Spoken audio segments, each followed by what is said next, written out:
Recording is on. So, hello Imrana and Nisha. My name is Rakesh Raman and I thank you for joining this class. तो अब हम English से सबसे पहले शुरू करेंगे। इसके लिए मैंने एक किताब लिखी हुई है इंग्लिश के ऊपर, तो उसी से हम शुरू करेंगे। तो अभी मैं सबसे पहले आपको वो इंग्लिश की बुक खोल कर दिखाता हूँ। I will share that book on your screens, then you can quickly run through this, and subsequently I will share the PDF file also with you. अभी मैं आपको दिखाता हूँ, फिर धीरे धीरे आपको वो PDF फाइल भी शेयर कर दूंगा ताकि आप अपने घर में भी उसको पढ़ सकें। तो now I will start sharing that screen with you.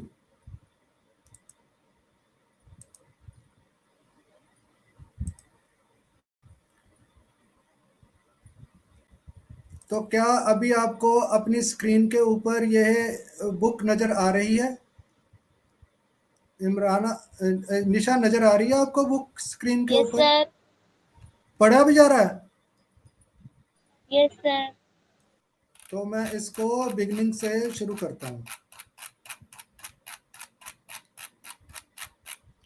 Now this is the opening page of this book, English made simple. तो इसको बहुत ही आसान तरीके से हम पढ़ाना शुरू करेंगे। अगर आपको कोई क्वेश्चन पूछना है इसमें, जब मैं बता रहा हूँ आपको, तो आपके यहाँ पर एक ये नज़र आ रहा है आपको, हाथ नज़र आ रहा है, नीचे नीचे हाथ बना हुआ नज़र आ रहा है। Yes sir. हाँ, इसको आप क्लिक कीजिए, एक बार क्लिक कीजिए। हाँ, तो अब मेरे को पता चल गया that Nisha wants to ask me something. तो मैं फिर जैसे क्लास में हाथ खड़ा करते हैं वैसे ही है ये, ठीक है। तो अभी ये बुक है हमारी, इसमें से हम पढ़ना शुरू करेंगे। Now I will tell you briefly about the English language before we start learning the rules of English. English के रूल सीखने से पहले थोड़ा मैं आपको इंग्लिश लैंग्वेज के बारे में बताना चाहता हूँ। तो वो क्या है, इसमें हम बुक में कह रहे हैं कि इसमें हम मेनली, इसको मैं हाईलाइट कर रहा हूँ ये। तो इसमें बुक में हम reading, writing, speaking, listening and debating, ये 5 एस्पेक्ट्स हैं जो मैंने हाईलाइट किया, आपको नज़र आ रहा होगा स्क्रीन के ऊपर। तो इन 5 एस्पेक्ट्स को हम इस बुक में कवर करेंगे, जो सारे के सारे बहुत ही इम्पॉर्टेंट है। रीडिंग आपको पता है, रीडिंग है पढ़ना, राइटिंग है लिखना, उसके बाद स्पीकिंग है बोलना, लिसनिंग है सुनना, एंड डिबेटिंग इज जब हमें इंग्लिश आ जाएगी तो हमने किसी डिबेट में या ग्रुप डिस्कशन में कैसे पार्टिसिपेट करना, या डेक्लेमेशन कॉन्टेस्ट होते हैं आपके स्कूल में शायद होते होंगे, डेक्लेमेशन कॉन्टेस्ट उसको बोलते हैं। तो उसमें कैसे पार्टिसिपेट करना है, या फिर रीडिंग कॉन्टेस्ट होते हैं, रीडिंग कॉन्टेस्ट भी होते हैं, वो सारे कॉन्टेस्ट भी मैं आपको बताऊंगा जिसमें आप पार्टिसिपेट कर सको। तो ये 5 एस्पेक्ट्स हैं जो हम पूरे इस इंग्लिश लैंग्वेज कोर्स में कवर करेंगे। तो इसमें थोड़ा थोड़ा मैं अभी आपको ये बता रहा हूँ, ये हो गया। फिर हम बता रहे हैं कि जो ये इंग्लिश लैंग्वेज है, इसका ये पढ़ना कैसे है और इसका एजुकेशन में क्या रोल है। वैसे तो इंग्लिश लैंग्वेज सबके लिए ज़रूरी है, चाहे वो कोई टीचर है या पेरेंट्स हैं या एग्जीक्यूटिव्स हैं जो कंपनीज में काम करते हैं, या जिसने अपना बिजनेस शुरू करना है, सबके लिए इंग्लिश लैंग्वेज इम्पॉर्टेंट है। लेकिन हम यहाँ पर ये फोकस करेंगे कि इंग्लिश लैंग्वेज का एजुकेशन में क्या रोल है, जो आप पढ़ाई करते हैं उसमें क्या रोल है इंग्लिश लैंग्वेज का, उसके ऊपर हम ज़्यादा फोकस करेंगे। तो ये हो गया। फिर हम नीचे बता रहे हैं, जैसे मैंने पहले भी स्कूल में भी बताया था, जो हम स्कूल लगाते थे, कि इंग्लिश लैंग्वेज जो सीखने के अलग अलग तरीके हैं उसको हम बोलते हैं, पढ़ाने के जो तरीके हैं उनको बोलते हैं पीडागोजी। पीडागोजी उसको बोलते हैं, पीडागोजी इज मेथड ऑफ टीचिंग, उसको पीडागोजी बोलते हैं। तो ये जो है वो अलग अलग तरीके हैं। तो हमारा जो तरीका है वो बिल्कुल यूनिक है, यानी कि अलग से है हमारा तरीका पढ़ाने का। तो आपने हो सकता है कि ये जो लेटर्स विद वर्ड्स हैं वो पढ़े हों। अब सब नहीं पढ़े होते हैं, वो ए फॉर एप्पल जो होता है वो सब ने पढ़े होते हैं, लेकिन हमारा जो यहाँ पर तरीका है वो थोड़ा सा अलग है। अलग कैसे है कि हम ज़्यादा से ज़्यादा ये फोकस करेंगे कि जो स्टूडेंट्स हैं वो जल्दी से जल्दी मैक्सिमम इंग्लिश बोलना शुरू कर दें। उसका क्या कारण है कि our tongue is not train to speak English language. हमारी जो जुबान होती है वो इंग्लिश लैंग्वेज बोलने के लिए तैयार नहीं होती, क्योंकि हमारी जो मदर टंग है या लोकल लैंग्वेज है वो कुछ और है। हिंदी है या पंजाबी है, जो तमिलनाडु में लोग रहते हैं उनकी तमिल है, जो महाराष्ट्र में रहते हैं मराठी है। तो उनकी जो फर्स्ट लैंग्वेज है वो उनकी लोकल लैंग्वेज है, जो उनकी मदर बोलती है, इसलिए उसको मदर टंग कहते हैं। तो वो उनकी फर्स्ट लैंग्वेज वो है। तो वो उस लैंग्वेज को बोलने के लिए तो उनकी टंग तैयार होती है, यानी कि ट्रेंड होती है। लेकिन इंग्लिश लैंग्वेज जो है वो हमारी फर्स्ट लैंग्वेज नहीं है। इंडिया में जो हम लोग रहते हैं हमारी फर्स्ट लैंग्वेज इंग्लिश नहीं है। तो इसलिए हमारी जो टंग है, जुबान है, वो इंग्लिश बोलने के लिए तैयार नहीं होती। तो उसको तैयार कैसे करना है कि तो हमने मैक्सिमम इंग्लिश बोलनी है, ज़्यादा से ज़्यादा इंग्लिश बोलनी है, तभी ये जुबान तैयार होगी, नहीं तो नहीं तैयार होगी। तो ये otherwise you will fumble when you start speaking English. तो आप अटकेंगे जब इंग्लिश बोलना शुरू करेंगे, अगर आप ज़्यादा से ज़्यादा नहीं बोल रहे। तो इसलिए ये इस पेज के ऊपर मैं बता रहा हूँ कि जब हमने ए फॉर एप्पल या बी फॉर बॉल पढ़ रहे हैं, तो आपसे मैं पूछूंगा how do you spell the word apple. यहाँ एलिफेंट मैंने लिखा हुआ है, तो आपने कहना है we spell the word elephant as ELEPHANT। सीधा एक वर्ड का जवाब किसी ने नहीं देना, सीधा स्पेलिंग नहीं कभी बताने ELEPHANT। वो आपने पूरी इंग्लिश का वो सेंटेंस बोलना है। हमारी क्लास में जब भी कोई बोलेगा इंग्लिश का एक वर्ड कभी भी नहीं होगा, वो पूरा सेंटेंस होगा। चाहे अभी आपने रूल्स नहीं पढ़े, अभी जो मैं आपको बता रहा हूँ उसको याद कर लीजिए। तो हम यहाँ पर कहेंगे if I ask you how do you spell the word elephant, then you have to say we spell the word elephant as ELEPHANT, elephant. तो ऐसे आपने बोलना है। समझ आ गई? यहाँ तक समझ आ रही है? इमराना आ रही है समझ? है? Hello Yes, sir. Yes, teacher. निशा, आपको भी आ रही है समझ यहाँ तक? Yes, sir. आप बताइए if I ask you how do you spell the word hen। We spell the word hen as HEN. हाँ, ऐसे ही बस बोलना। तो ऐसे ही हमने वो सारे जो वर्ड्स हैं ए फॉर एप्पल वाले, सारे के सारे जो लेटर्स विद वर्ड्स हैं, ऐसे ही घर में थोड़ा ऊंचा बोलना है। उसका कारण ये है कि now at this stage we are trying to train our tongue to speak English language. इस स्टेज पर हम अपनी जो जुबान है उसको इंग्लिश लैंग्वेज बोलने के लिए तैयार कर रहे हैं।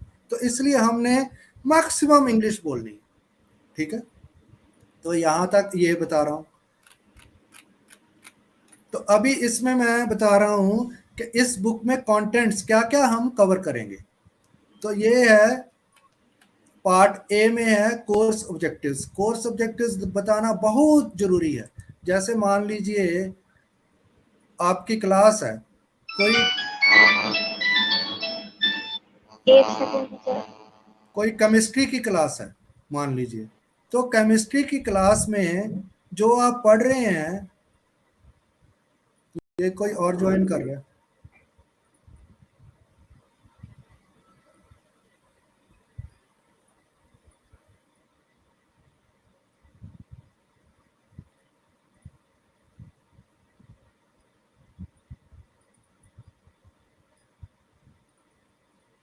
हेलो।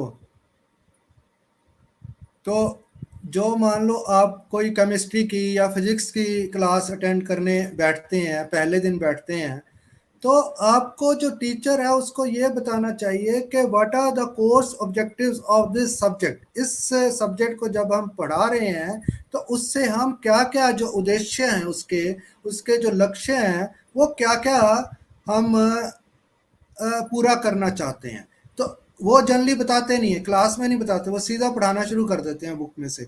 लेकिन हम यहाँ पर बताएंगे कि हम इंग्लिश लैंग्वेज क्यों पढ़ रहे हैं और क्यों सीख रहे हैं। तो ये कोर्स ऑब्जेक्टिव्स हैं।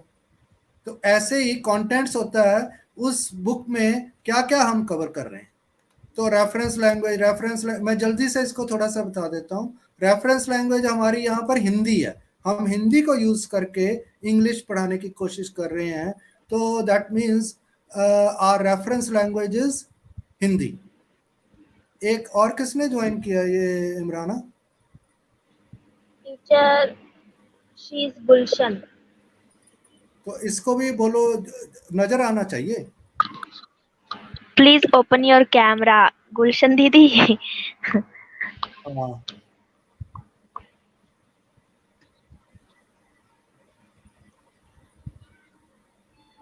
तो गुलशन अभी हमने मैंने हीना को भी बोला था पर हीना पता नहीं कहाँ गई। तो कोई बात नहीं, अभी हम धीरे धीरे करते हैं, कल परसों तक ज़्यादा स्टूडेंट्स को हो जाएंगे तो तब अच्छा होगा। तो अभी हम धीरे धीरे कर रहे हैं। तो इस बुक में हम ये बताएंगे कि इसके इंग्लिश लैंग्वेज जो हम पढ़ रहे हैं इसके ऑब्जेक्टिव्स क्या हैं, हम इससे क्या हासिल करना चाहते हैं, तो वो बताएंगे। उसके बाद है रेफरेंस लैंग्वेज, मैंने आपको बता दिया हिंदी है, इसकी इंग्लिश लैंग्वेज की ज़रूरत क्या है, इंग्लिश का एजुकेशन में क्या रोल है। गुलशन, आपको ये स्क्रीन के ऊपर नजर आ रही है book? Yes sir, yes sir. हाँ, तो ये जो इसमें फिर English language objectives for students के लिए इसका क्या महत्व है।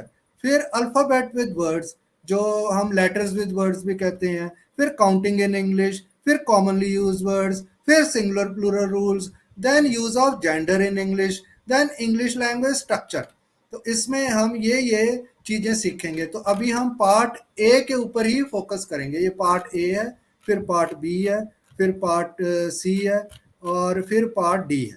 पार्ट 4 भागों में इस बुक को हमने बांटा हुआ। तो अभी हम पहले वाले भाग के ऊपर ही फोकस करेंगे। तो पहले वाले भाग के ऊपर यहाँ पर पार्ट ए में हम आगे, तो जैसे ऊपर लिखा था, learning the ABCs of English language. ABCs क्या कहते हैं? Can anybody tell me what is the meaning of ABCs? ABCs जो यहाँ पर लिखा हुआ है ना, आपको नजर आ रहा होगा, learning the ABCs of English language.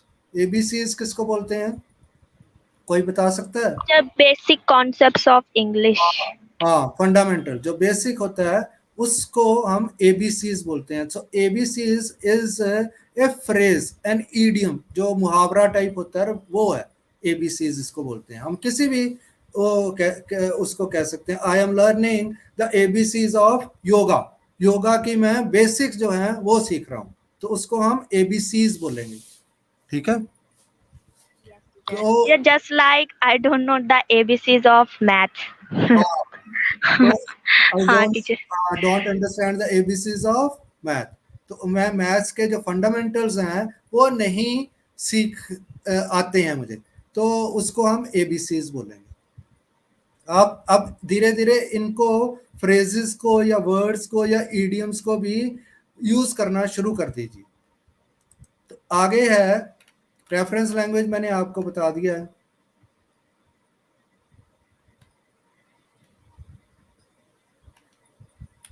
हाँ, ये बहुत इंपॉर्टेंट है। ये जो मैंने हाईलाइट किया आपको नजर आ रहा है अभी? Yes sir. हाँ, तो इसमें मैं ये बता रहा हूं आपको कि इंग्लिश जो है ये एक ग्लोबल लिंग्वा फ्रैंका। सारे लोग कहते हैं कि हमें इंग्लिश क्यों सीखनी चाहिए, हम तो हिंदुस्तान में रहते हैं, हमें इंग्लिश की ज़रूरत नहीं है। तो हम यहाँ पर बता रहे हैं, जैसे मैंने आपको बताया था कि हमने ऑब्जेक्टिव्स बताने क्यों हम सीख रहे हैं।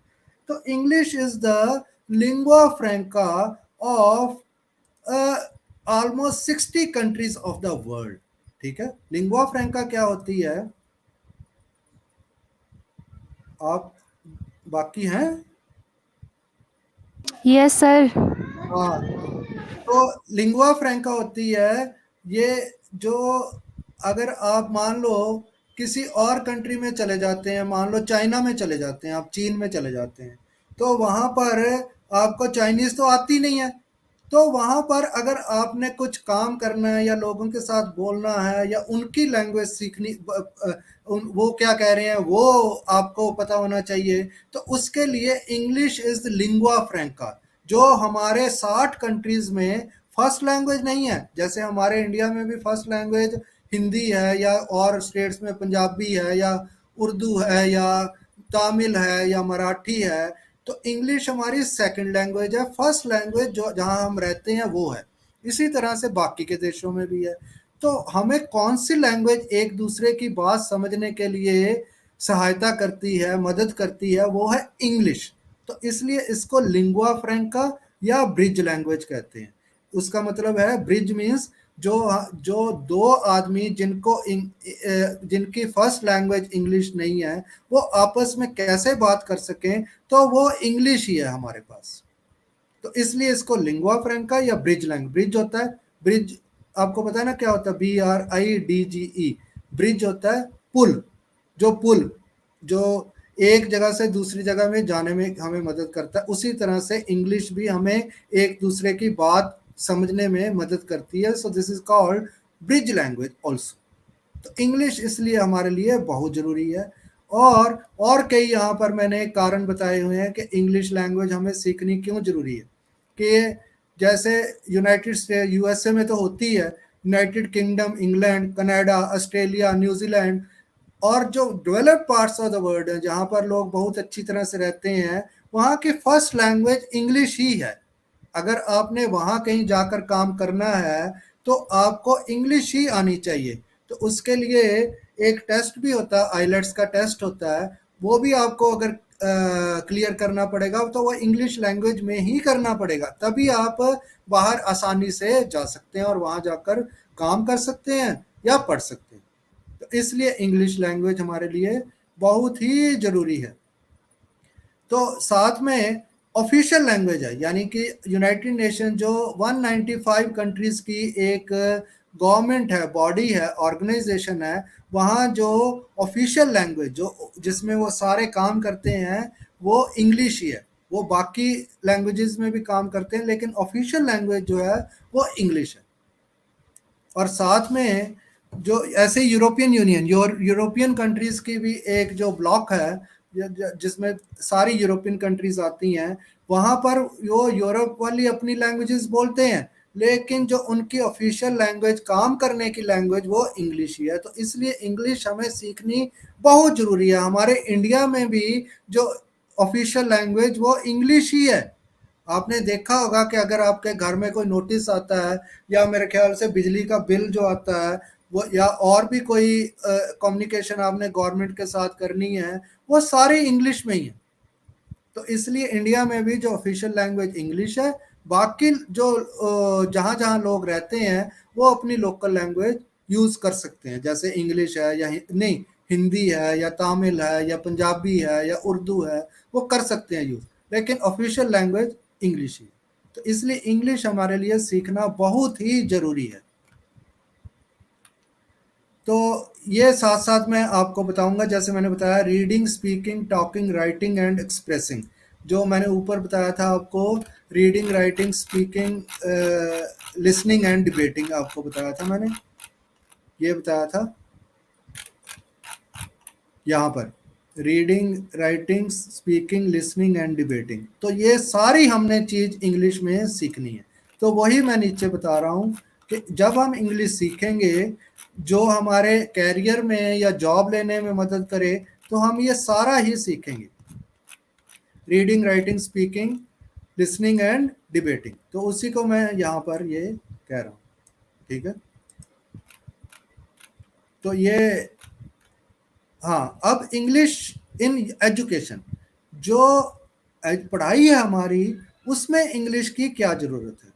Students who want to work in any field in their own countries or abroad need to learn the English language, which is one of the most important factors that can make or break their careers।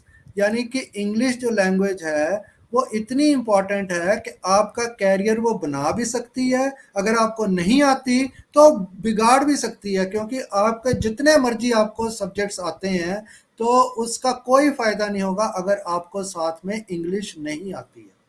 तो English इसलिए education में बहुत ही important है। तो लेकिन हम साथ में मैं ये कह रहा हूँ, however the method of English language teaching in developing countries is so archaic ये धीरे धीरे वर्ड्स भी मैं आपको बताऊंगा। ये आज पहला लेसन है, तो साथ साथ आपको बताऊंगा कि जब मैं पढ़ा रहा हूँ तो you have to keep your notebook and pen with you. तो मैं जैसे नए वर्ड्स बोलता हूँ तो आपने उसके ऊपर लिखने हैं, अगले दिन मैं आकर आपसे पूछूंगा कि इसका क्या मतलब है। तो आर्केक मीन्स पुराना, आर्केक मीन्स पुराना, पुराने तरीके से यहाँ पढ़ाते हैं। जो डेवलपिंग कंट्रीज हैं या अंडर डेवलप्ड कंट्रीज हैं वहाँ पर ये पुराने, तो इसलिए ज़्यादातर बच्चे उसको उस तरह से नहीं सीख सकते कि वो अपने कैरियर या अपने एजुकेशन में उसको यूज़ कर सके। तो जैसे मैं इमराना को पढ़ाता हूँ तो मैं देखता हूँ, मैंने भी ये जो पढ़ाई की है बहुत साल पहले की थी, स्कूल कॉलेज या यूनिवर्सिटी में की थी, तो बहुत साल हो गए मेरे को। तो अब मेरे को जब मैं इमराना की बुक पढ़ता हूँ, मान लो साइंस साइंस की किताब है या एसएसटी की बुक है, तो मेरे को सिर्फ इंग्लिश आती है, इसीलिए मेरे को वो समझना आसान हो जाता है। आप अपना उसको माइक्रोफोन को म्यूट कर सकते हैं, माइक्रोफोन को म्यूट कर सकते हैं, माइक्रोफोन को म्यूट कर दीजिए। हाँ। तो जो जो हाँ, मैं क्या कह रहा था कि एजुकेशन में इतना इम्पोर्टेंट रोल है कि अगर आपको इंग्लिश लैंग्वेज आती है, जैसे मैं इमराना का एग्जांपल दे रहा था, वो साइंस की या एसएसटी की या कोई और इंफॉर्मेशन टेक्नोलॉजी की जो बुक है, वो मैं जब पढ़ता हूँ, मैंने भी बहुत साल पहले ये बुक्स पढ़ी थी, तो मैं जब उसको अब पढ़ता हूँ मेरे को सिर्फ इंग्लिश आती है, इसीलिए मेरे को वो आसान हो जाती है सीखनी, इसीलिए मैं इसको आसानी से पढ़ा सकता हूँ। तो इसलिए इंग्लिश सीखना बाकी सब्जेक्ट्स को भी आपको आसान कर देगा। अगर आपको इंग्लिश अच्छी मीन्स अच्छी अगर इंग्लिश आती है तो आपके बाकी के सब्जेक्ट्स भी आपको सीखने में वो आसानी होगी। तो इसलिए मैं साथ साथ आपको ये कुछ वर्ड्स बोलता रहूँगा, यहाँ पर बताता रहूँगा, आपने वो अपनी नोटबुक के ऊपर लिखने हैं। Then you have to pronounce it also, जैसे मैं बोलता हूँ वैसे बोलने। आर्केक मीन्स पुराना, यहाँ मैं ओल्ड भी लिख सकता था, यहाँ जहाँ मैंने ये आर्केक लिखा है इसको मैं ओल्ड भी लिख सकता था, लेकिन I want to use very good impressive words which others can't use. इसीलिए मैं बाकियों से आगे तो तभी बढ़ सकता हूँ ना जब मैं एक इम्प्रेसिव अलग तरह से इंग्लिश यूज करूँ। तो इसको बोलते हैं आर्केक। तो पुराना ओल्ड भी इसको बोल सकते हैं। तो however the method of English language teaching in developing countries is so archaic that most students are not able to use the learning to progress in their careers despite having diplomas and degrees in their academic streams। उनके पास अच्छे अच्छे degree और diploma होते हैं लेकिन उनकी job नहीं लगती है क्योंकि उनको इंग्लिश लैंग्वेज नहीं आती है। तो ये जो रोल है इंग्लिश लैंग्वेज का हमारे कैरियर में या एजुकेशन में, तो ये थोड़ा सा बताया हुआ। True it is not a walk in the park. तो अब ये जैसे मैंने लिखा यहाँ पर a walk in the park, so a walk in the park is again A phrasal verb. Phrase है, ये फ्रेज का मतलब होता है जब हम 2 या 3 वर्ड्स को इकट्ठा बोलते हैं उनको बोलते हैं फ्रेज। तो ये एक तरह से एक मैक्सिम है या ईडियम है, ठीक है। A walk in the park होता है कि ये आसान नहीं है, मैं इजी भी लिख सकता था but I have prefer to use walk in the park. Walk in the park को मैंने इम्प्रेसिव अपने इंग्लिश को बताना। वॉक इन द पार्क होता है जो बहुत ही आसान चीज होती है, जैसे हम पार्क में चलते हैं ना, उसमें चलने में हमें कोई मुश्किल नहीं आती है, तो उसी तरह से बाकी चीज में भी जिसमें मुश्किल नहीं आती है उसको हम कहते हैं walk in the park. So learning maths is not a walk in the park. तो इसको आप ऐसे यूज कर सकते हो, लर्निंग मैथ्स और learning science is not a walk in the park, वो आसान चीज नहीं है, तो वॉक इन द पार्क आपने कहना है उसको। So that's what I'm saying. It is not a walk in the park to teach or learn contemporary English. Contemporary का मतलब है मॉडर्न इंग्लिश, ठीक है। जो स्कूल कॉलेजेस में पढ़ाई जाती है वो बहुत पुरानी तरह की इंग्लिश है। अब इंग्लिश इवॉल्व हो रही है, बदलती जा रही है, मॉडर्न इंग्लिश हो रही है। तो जब आपने प्रोफेशनल अपने यूज करनी है इंग्लिश, तो you need to learn contemporary English. Contemporary mean जो आजकल यूज हो रही है, मॉडर्न, ठीक है।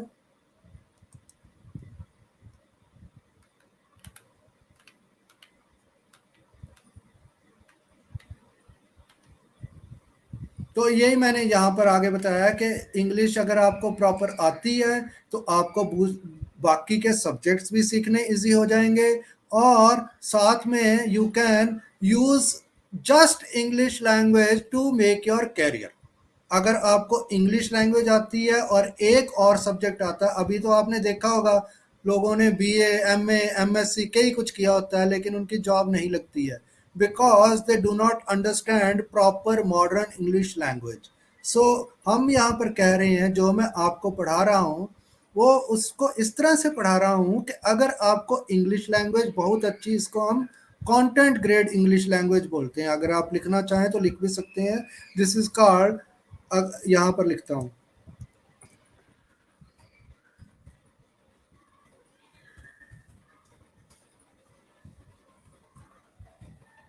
ये आपके उसमें नजर आ रहा है अभी, ये जो चैट में नजर आ रहा होगा, कंटेंट ग्रेड इंग्लिश जो मैंने लिखा। Yes sir. हाँ, तो हमें कंटेंट ग्रेड इंग्लिश सीखनी है। कंटेंट ग्रेड इंग्लिश ना कोई स्कूल पढ़ाता है, ना कोई कॉलेज पढ़ाता है, ना कोई यूनिवर्सिटी पढ़ाती है। तो जब हमें कंटेंट ग्रेड इंग्लिश आ जाएगी, साथ में एक सब्जेक्ट जो मॉडर्न सब्जेक्ट है, जैसे एनवायरनमेंट है वो मॉडर्न सब्जेक्ट है, ह्यूमन राइट्स है वो मॉडर्न सब्जेक्ट्स है। आज यूनेस्को एक बहुत बड़ी, बहुत से देशों की कंट्री है, उन्होंने एजुकेशन में ह्यूमन राइट्स लाने के लिए एक बहुत बड़ा कैंपेन शुरू किया यूनेस्को ने। तो वो जो पूरे वर्ल्ड में जो एजुकेशन होती है उसको इम्प्रूव करने के लिए यूनेस्को काम करता है, वो भी यूनाइटेड नेशंस की एक बॉडी है। तो आज उन्होंने एजुकेशन में ह्यूमन राइट्स को इंक्लूड करने के लिए एक बहुत बड़ा कैंपेन शुरू किया, यूथ के साथ, स्टूडेंट्स के साथ मिलकर। तो वो अगर नए जो ये वाले सब्जेक्ट्स हैं, इसमें से एक भी आपको सब्जेक्ट आता है, जैसे मैंने आपको बताया एनवायरनमेंट है, या ये ह्यूमन राइट्स है, या डेमोक्रेसी है, या रूल ऑफ लॉ है, ये सारे अगर सब्जेक्ट्स एक भी सब्जेक्ट अच्छी तरह आता है आपको, और साथ में अगर आपने कंप्यूटर की कोई जॉब करनी है तो ईआरपी, एंटरप्राइज रिसोर्स प्लानिंग, इसको भी मैं यहाँ लिखता हूँ।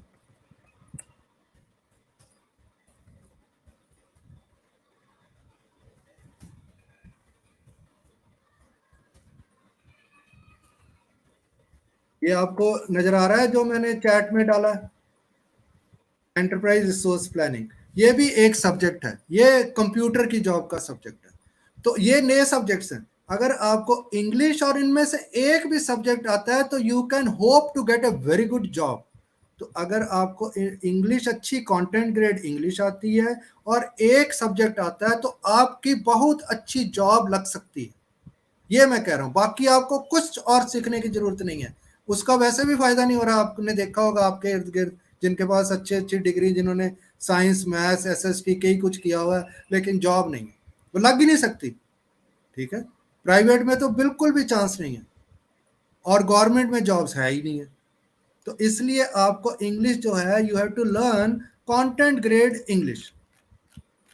तो अब ये अल्फाबेट विद वर्ड्स, यहाँ तक मैं ये आपको करवाऊंगा। आपके ये जो निशा और गुलशन, आपके पास ऐसी कोई बुक है जिसमें ए फॉर एप्पल ऐसे लिखा होता है?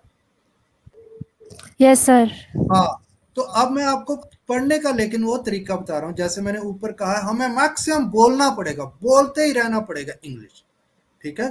तो अब आपने पढ़ना कैसे है घर में, ये आपको नजर आ रहे हैं ऐसे ही आपके वो कायदा जो होता है, पिक्चर बुक जिसको कहते हैं, जो आपके पास बुक है जिस पर ए फॉर एप्पल लिखा होता है। वैसे भी ये आप इंटरनेट पर भी देख सकते हैं, कोई बुक भी अगर आपके पास नहीं है तो you need not buy this picture book, आपको कायदा खरीदने की जरूरत नहीं है।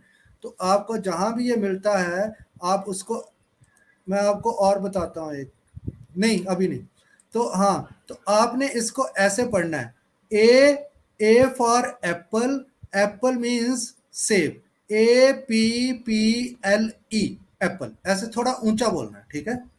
तो यहाँ पर अल्फाबेट विद वर्ड्स हम सीख रहे हैं, इनको लेटर्स भी बोलते हैं।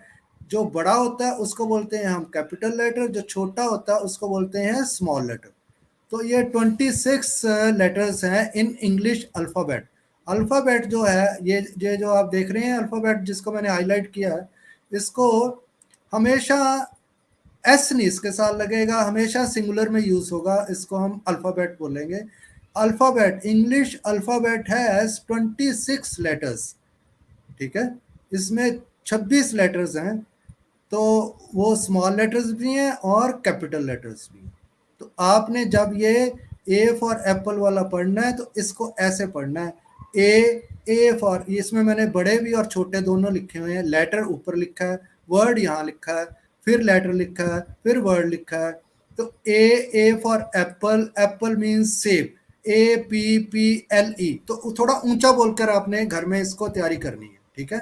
तो क्यों करनी है तैयारी, कोई बता सकता है why we should speak English why learning this letters, क्यों हमने इंग्लिश, बिकॉज सर इससे हाँ हमारी प्रोनाउंसिएशन अच्छी होगी। हाँ, हमारी जो टंग है वो तैयार नहीं है इंग्लिश बोलने के लिए, तैयार So नहीं है। that we can train our tongue to speak English. हाँ हाँ, यही है।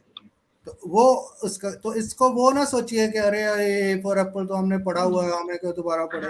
तो ये हमारा तरीका, जो पढ़ाने का तरीका है वो बिल्कुल अलग है, because we are trying to learn the contemporary और the content grade English which is not being taught in any school, college और यूनिवर्सिटी। तो हमने इंग्लिश एक अलग मॉडर्न इंग्लिश सीखनी है, तो इसके लिए हमें बिल्कुल अलग तरह से इसको सीखना पड़ेगा। तो इसको आप अब अपने घर पर ऐसे ही, ए फॉर एप्पल थोड़ा ऊंचा बोलना है आपने, A for apple, apple means सेब, APPLE। Next, B for bat, bat means बल्ला, BAT bat. C for cat, cat means बिल्ली, CAT कैट। ऐसे करके थोड़ा रुक कर, CAT कैट, जल्दी जल्दी ना बोलिए इसको, ठीक है। तो बाद में जब आप सेंटेंस भी बोलेंगे तब भी आपको थोड़ा रुक कर बोलना पड़ेगा, ठीक है, अदरवाइज यू विल फंबल, यानी कि आप लड़खड़ाएंगे नहीं। तो आपको थोड़ा रुक कर बोलना पड़ेगा, पॉज देना पड़ता है उसमें, ठीक है।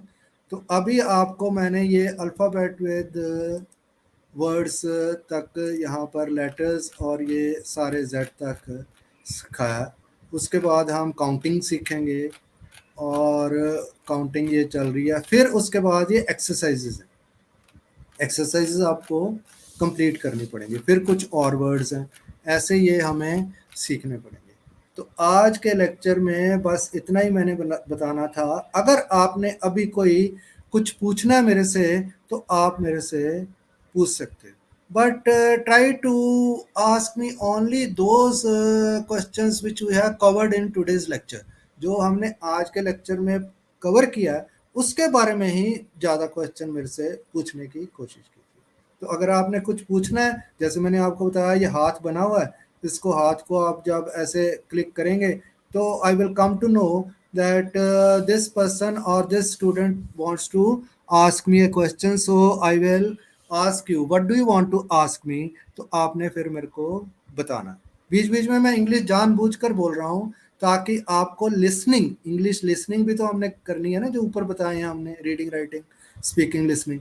तो लिसनिंग का भी थोड़ी थोड़ी आपको धीरे धीरे प्रैक्टिस होता रहे। लेकिन मैं साथ में हिंदी जरूर बोलता हूँ, जो मैं इंग्लिश में बोलता हूँ उसको हिंदी में भी समझाता हूँ आपको, ठीक है। तो आपको वो घबराने की ज़रूरत नहीं है।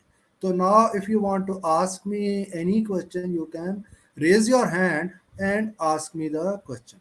तो अगर आप मेरे से कुछ पूछना चाहते हैं तो अपना हाथ खड़ा कीजिए और पूछ सकते हैं।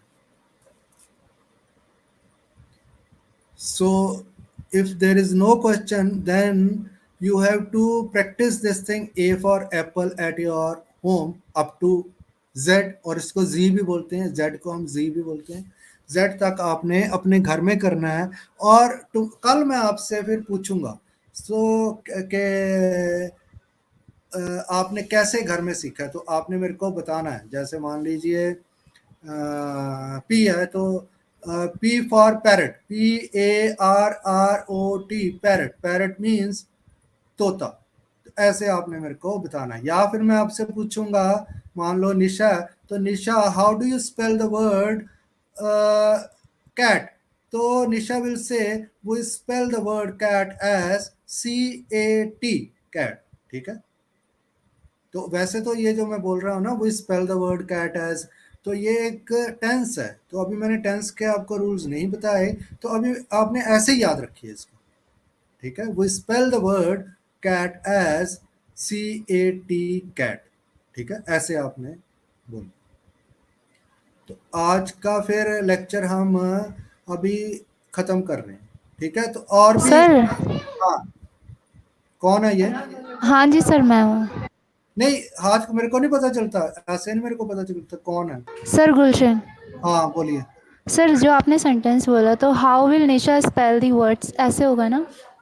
नहीं, जैसे मैं पूछूंगा निशा या Gulshan, how do you spell the word bat, तो आपने कहना है we spell the word bat as BAT, ऐसे बस। यहां लिख दूं, रुको, ये आप अपनी नोटबुक में फिर कर सकते हैं, इसको लिख लीजिए अपने। हाँ,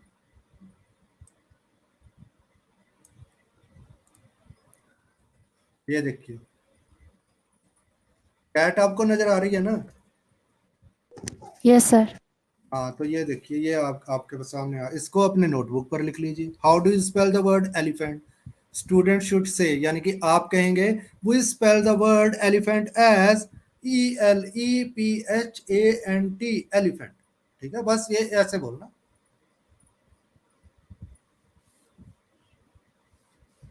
ठीक है,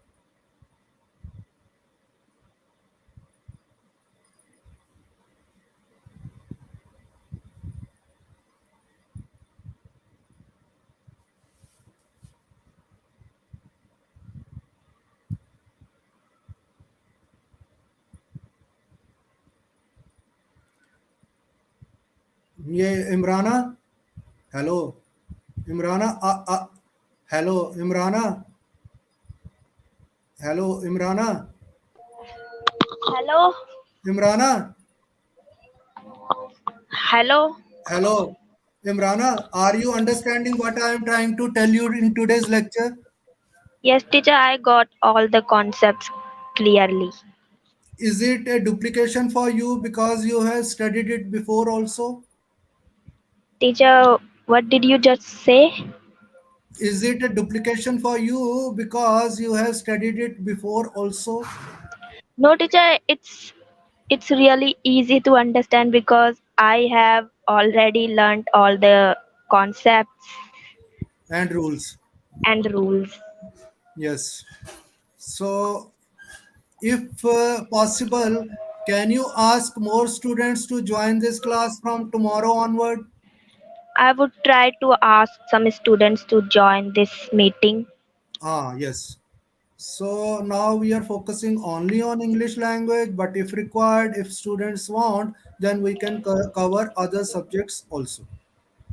तो अभी क्लास को खत्म करें। Should we now stop this class?